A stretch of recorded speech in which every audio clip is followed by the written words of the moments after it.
Chapter 12. Entombed Secrets. A small flame licked the cool spring breeze of the evening. All of their cousins had gone home. Rebecca had settled Ima into her bed after a full day of family visits. Daniel and Yosef lounged on the veranda beside the fire, unwinding with a glass of wine as the sun reflected rosy hues upon wispy clouds. Davie, don't get too loud. Ima's asleep, said Daniel. Davie and Adam were playing catch. Chester romped around and barked playfully, attempting to capture the ball. All right, Abba Sadaba, said Davie playfully. It's Abba Sababa. Cool, Dad. Adam chuckled, correcting Davie's Hebrew skills. Sorry, Dad. I mean, Abba. Davie waved and continued throwing the ball off in the distance so they would not disturb the others. It's all right. Yosef reassured Daniel. Ima will sleep through anything. Tell me the real reason for Ima's behavior. I know it's not just dementia that has set in with all the bandages. What caused an injury that would affect her memories? She didn't even recognize me at first, said Daniel. I know I've grown older in the past 10 years, but... Yosef paused. Our family was attacked a few months ago. Remember when we were younger? That same man who used to fight with Abba? Daniel nodded. He's back. The last time I saw him, he tried to attack me and Lydia during the night of our engagement, said Daniel. Yes, we've seen him repeatedly throughout the years, Yosef said. He clenched his fist pensively. The last time he showed up, Ima was with Rebecca and Adam at the supermarket here in Jerusalem. He got too close, and if it wasn't for a wall collapsing, they might not have escaped him. However, before he fell under the wall, he managed to grab one of the bricks and hit Ima hard on the head. Daniel winced at the thought. Try not to worry. We have the authorities looking into tracking down that man once and for all. Ima has mostly recovered from the wound, but is still trying to regain her memories. She did not even recognize me at first either. She thought I was you. Her mind was already showing some instability after Abba's death.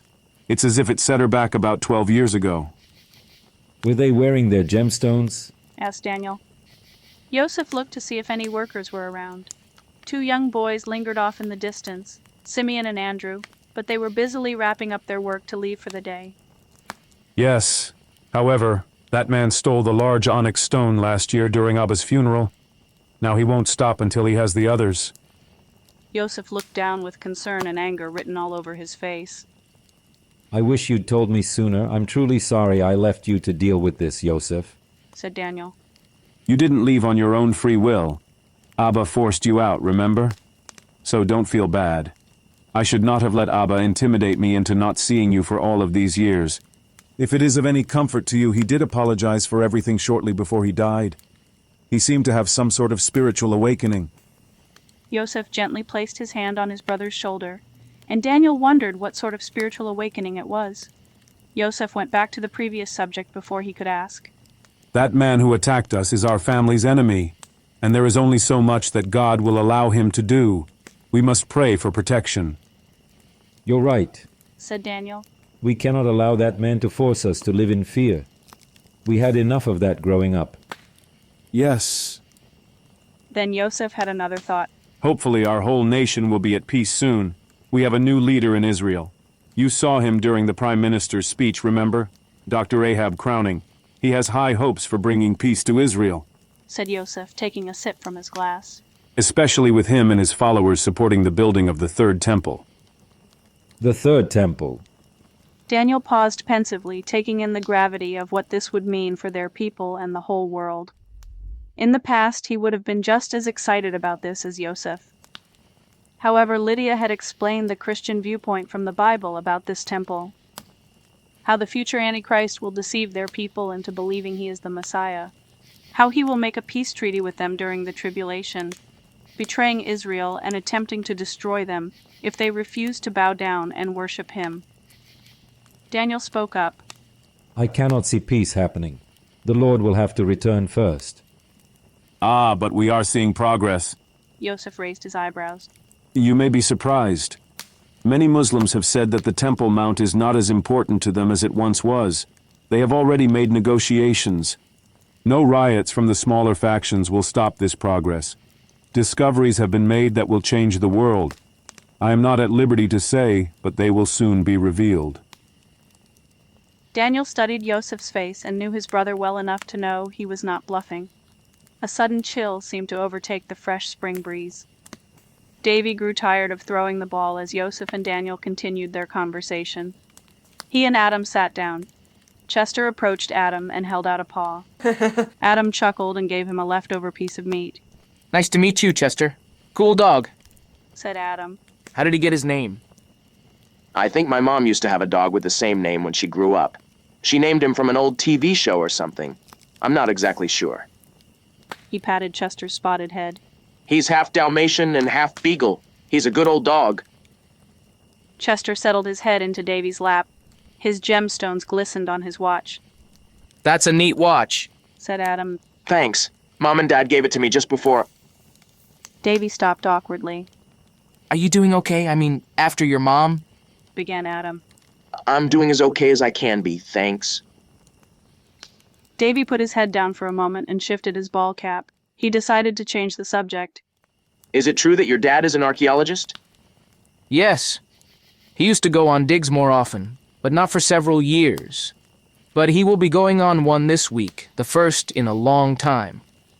Cool, I mean sababa. Davie squinted his nose and they both grinned. My dad digs too, only with an excavator for building roads and stuff. Did Uncle Yosef ever take you on a dig? No. Adam shifted some dust with his foot. I was really young when he went full-time. The vineyard has gotten so busy that he began working on it instead, especially after Saba's grandfather died. But I found some really neat stuff around our place. He paused as if making a decision. Then he stood up. Come on, check this out. Adam lowered his voice and waved Davie toward the side of the house. I've been waiting to show this to someone besides my parents, but we must keep it quiet. This piqued Davie's curiosity, and Adam led him toward the edge of the field. Chester followed. They walked past several rows in the vineyard, bypassing a labyrinth of wisteria bushes along hedges that wound around for a square mile. One section had ancient massive stones that were perfectly sealed together without any cracks in between them. They were so huge that Davie wondered how it was humanly possible to lift them into place. Pointed evergreens towered over them like a giant army guarding their fortress. When Davie thought they were surely out of their bounds, Adam brought him to a new section of their property. It had a shed that looked like someone had chiseled it out of a solid piece of white stone. Sheep huddled behind a fence nearby, and they began calling out to Adam, thinking he would feed them treats. Chester started to bark, but Davie quieted him with a simple command. Sit, boy. I fed you already, but here you go, sheep. Adam said. He reached into his pocket, gave them a few apple chips, and patted their heads. Davie fed them a few as well, petting them, and the sheep took a liking to him since he looked so much like Adam. Chester snagged one, rolled the dry apple bit around his mouth, and spat it out. Davie looked around, knowing that there was something else that Adam had brought him all this way to see. So, where is this mystery? Come on, it's just inside here. Adam waved Davie over and slipped his hand into his other front pocket to pull out an old key. He brushed back several grapevines that hid the shed's solid stone door. Davie noticed that it was not a typical shed where he grew up. Like the rest of the vineyard, it was decked with massive stones in its pathway, and the building was circular. Adam quickly slipped the key into the padlock and opened the curved door. It was full of shovels, other digging tools, and food for the farm animals. He and Davie both went inside. After flipping on an overhead light, Adam walked directly to the center of the room and lifted a floor covering made of metal grating. Below the grating were stairs chiseled into the rock leading down to a massive circular hole in the ground. It was big enough to be considered a small basement. I started digging here when I was 7. Adam pointed to the hole and started down the steps.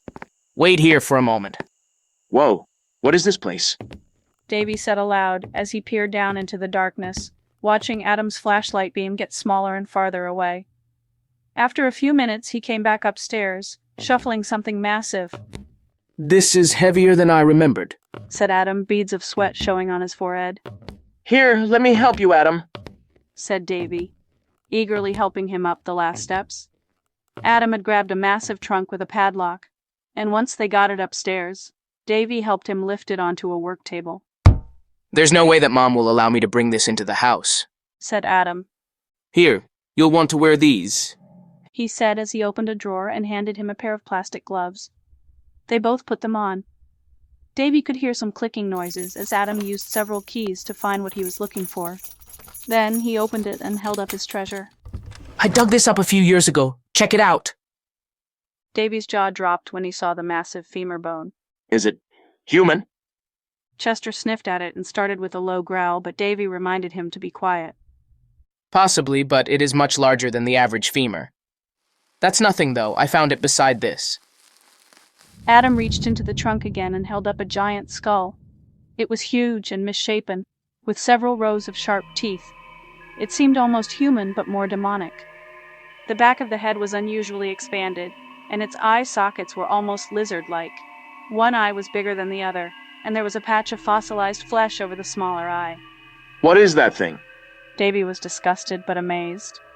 It looked like a creature from his worst nightmare. Suddenly it gave him a familiar feeling of dread. A sharp chill bolted down his spine, causing his neck hairs to stand. Chester started growling at it more intensely and needed another reminder. Sit, boy.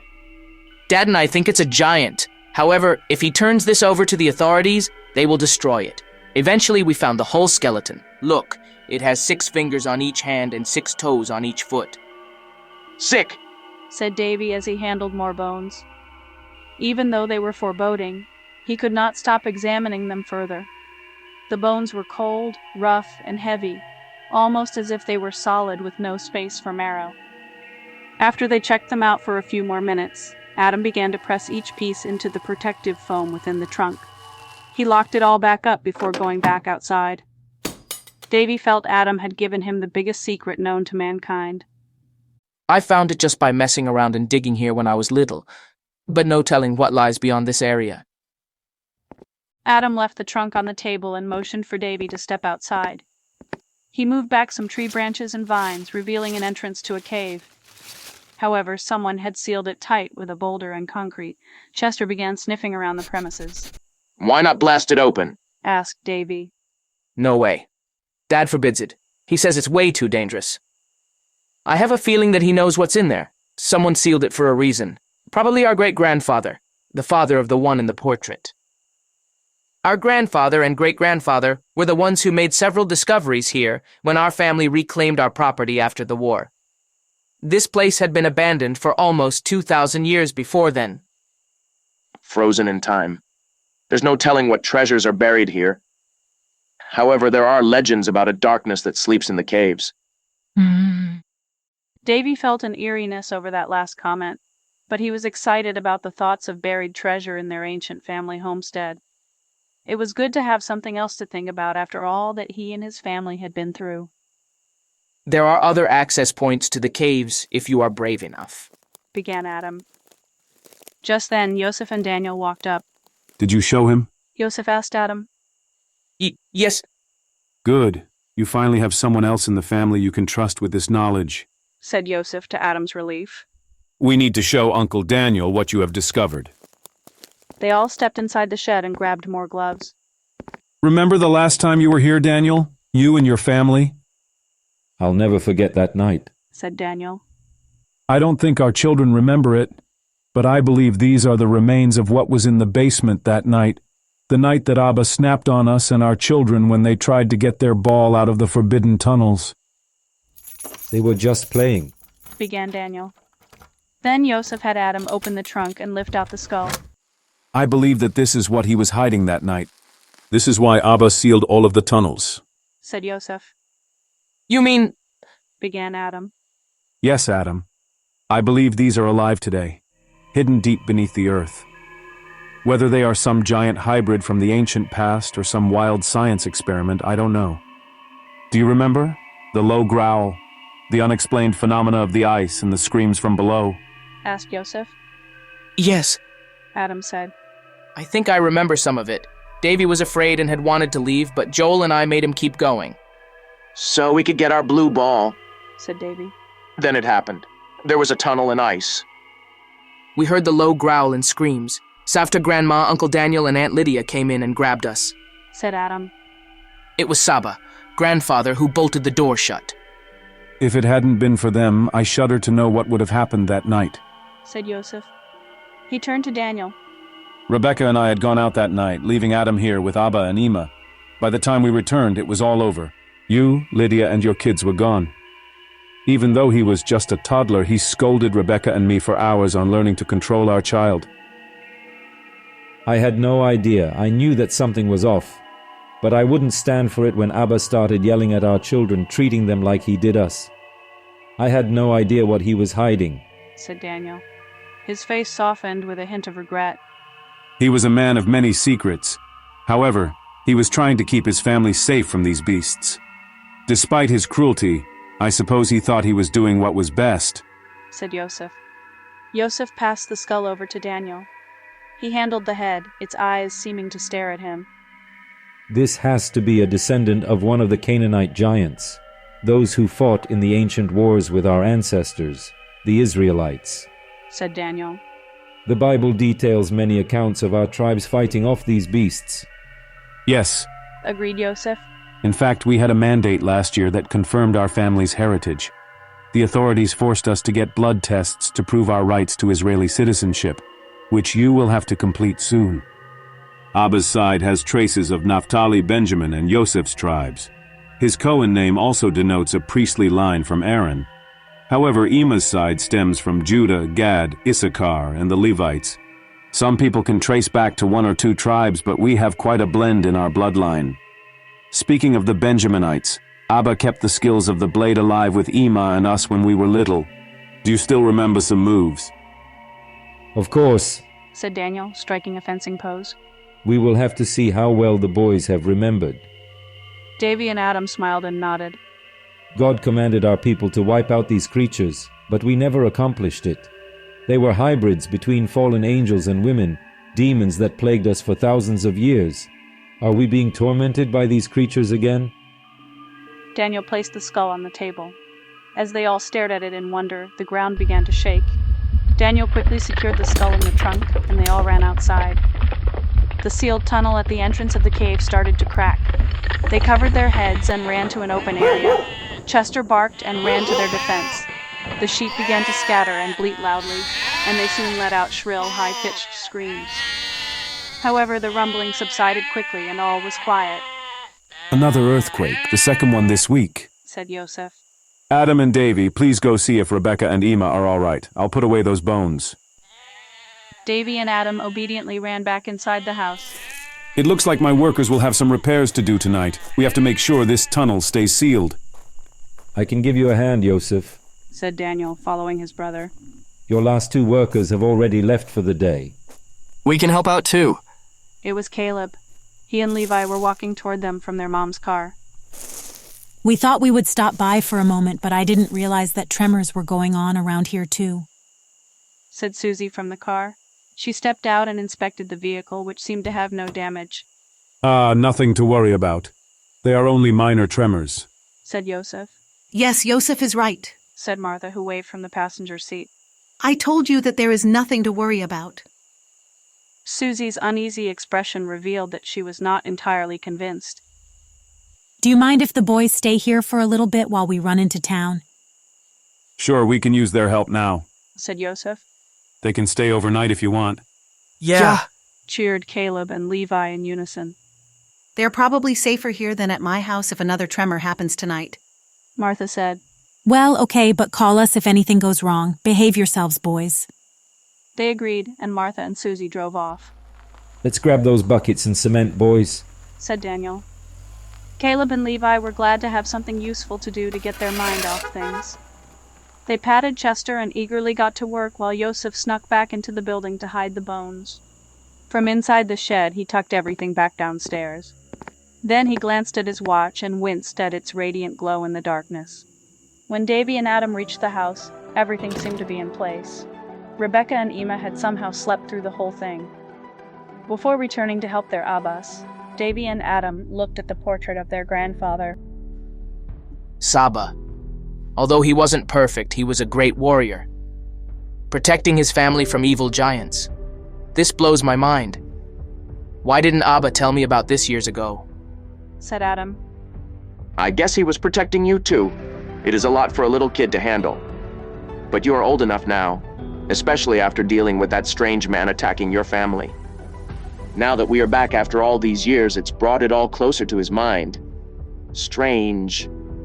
I thought Joel's nightmare was just anxiety, but wait till he finds out that it's a real memory," said Davie.